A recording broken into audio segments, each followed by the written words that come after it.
The brilliant writer Paul Levy said that just because we have a label for something doesn't make it real. And I think this is a really rich comment that goes a bunch of directions, leading to the nature of reality, the nature of the relationship between language and reality. And the first example that came to mind when I heard that was the corporations. You know, we call corporations real, but corporations are, of course, a legal fiction. And are they real? I mean, they're not tangible, but do they have real effects in the real world? Yes, they do.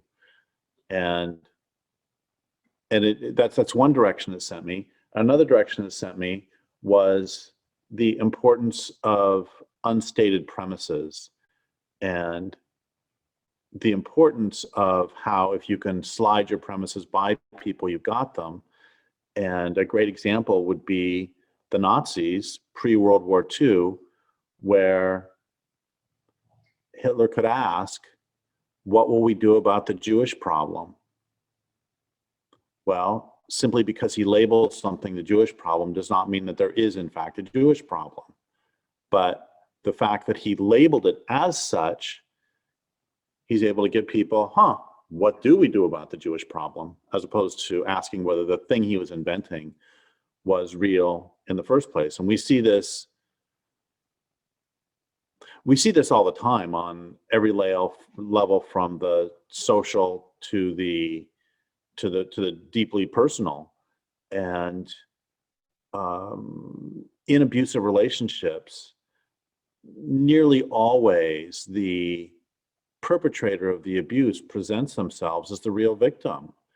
And I'm not hitting you because I am entitled and controlling, but instead I'm hitting you because dinner was late, dinner was burned, because you looked at some man without my permission.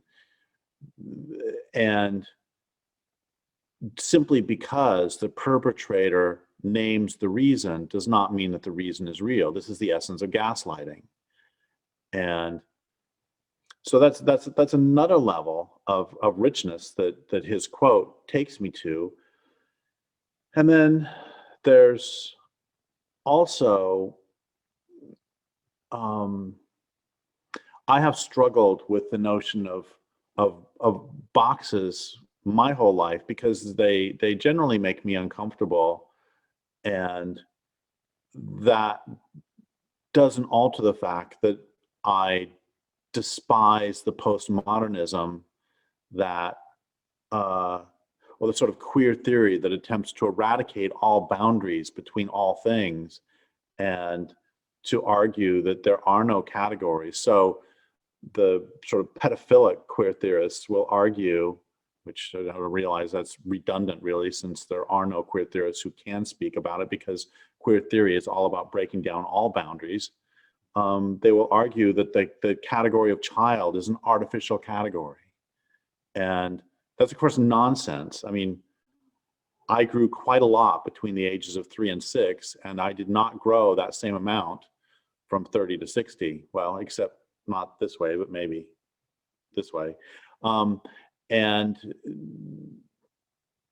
those are the fact that one of the fundamental flaws of postmodernism is the notion that simply because categories are artificially created does not mean that there is no reality underlying any categories. And so I don't want to take either of the, I think, stupid positions that simply because a category is created, therefore it's real, as in the perpetrator saying, you were the one who hurt me, therefore I have to hurt you. And at the same time, I don't want to take the opposite stupid position that no reality underlies any category. I am a human being. That's a category. I was not assigned human being. I'm a male. I was not assigned male. I am a male. Those are real categories. I'm a person with Crohn's disease, and that's a real category. And they could have labeled Crohn's disease something else, but I was not assigned person with Crohn's disease. I was recognized as diagnosed as a person with Crohn's disease. And those categories are with me and will stick with me for the rest of my life, which can be difficult for me to accept since I'm also a Sagittarius, and we Sages do not like commitment. That's a category that may or may not be real. And in my 20s, and 30s, as a writer, I was very distressed by the relationship between writing and reality, and very confused because I could write a beautiful description of a rose, but it's not as beautiful as a rose. And so why should I bother to write when I can't, when words will never suffice to capture the complexity of any situation whatsoever? And this troubled me for many years. And I came to the understanding, I came to peace with that, and to peace with the relationship between words and reality one day when I was driving on the interstate and I came to an off-ramp. I pulled off the off-ramp and there was a stop sign at the end of it. I can still remember this specific off-ramp, this specific stop sign, this specific day. And I suddenly realized that a stop sign doesn't stop your car. Instead, a stop sign tells you to stop your car. And that's the proper function of words. Words don't substitute for reality. Instead, they point us to reality. And Joseph Campbell put this in a much more elegant fashion when he said that the people who read the Bible and take it literally and not as a series of spiritual stories are doing the equivalent of going to a restaurant and eating the menu instead of the items it represents.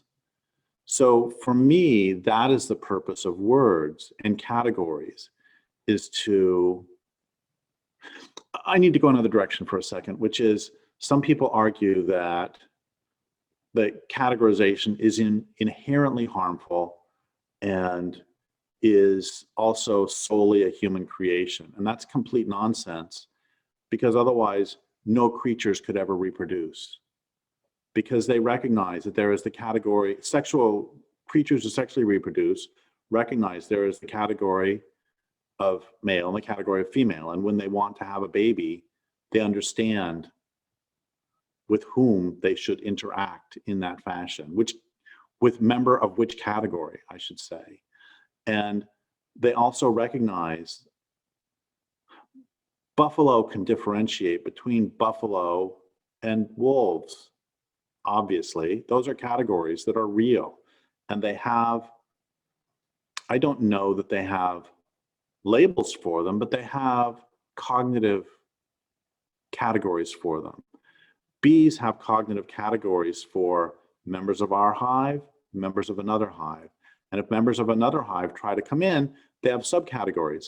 Is this bee coming in full of pollen and nectar because it just got lost and came to the wrong hive? She's welcome. Is this bee a member of another hive coming in empty to rob us? So then we're going to chase her out. So they have categories, us, other hives. They have categories, friendly other hive, not friendly other hive. And they have categories of, this makes good nectar at 8 o'clock in the morning. This makes good nectar at 10 o'clock in the morning. Everybody categorizes. It's part of, all predators categorize as predator and prey. All prey categorize predator and us. And so our job as sentient beings, and by sentient beings, I am not dismissing others as non-sentient. I'm saying that I hope that humans are sentient. Our job as sentient beings is to attempt to to use those categorizations to help point us to understand look, David Ehrenfeld was right when he said that nature is not only more complex than we think, it's more complex than we're capable of thinking. And Martin Buber was right when he said that there are basically I-you and I-it relationships. And an I-it relationship is perceiving the other as an object, and I-you is perceiving the other as a being. And he argued, Martin Buber did, that to never perceive any relationship as I-you is to not be, I believe it was fully human in his case, I would say to not be a full being. But on the other hand, he said to only perceive others as I-you, to only perceive others as full relationships, you'll burn up. And that may sound philosophical and complex, but think about it. You go to the grocery store, you cannot at every moment perceive every individual human in the store as having a backstory. And as right now, this person's feet hurt. This person is having trouble in a relationship. This person is thinking about what they're going to do at their job the next day. You can't think about that. I just want to go in and buy some orange juice.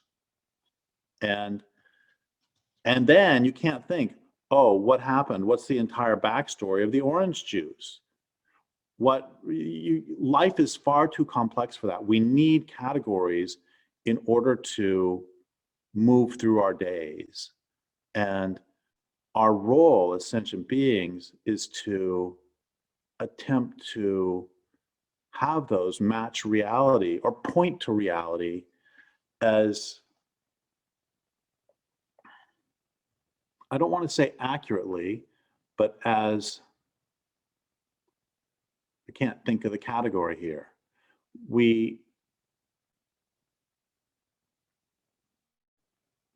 I'm thinking about something Vine Deloria said, where he said that at different ages, you have different responsibilities. And as you get older, your responsibility as a sentient being is to attempt to start to see the patterns that you have experienced in your life and to make some sort of meaning out of those patterns and to attempt to convey that meaning the best you can to younger people.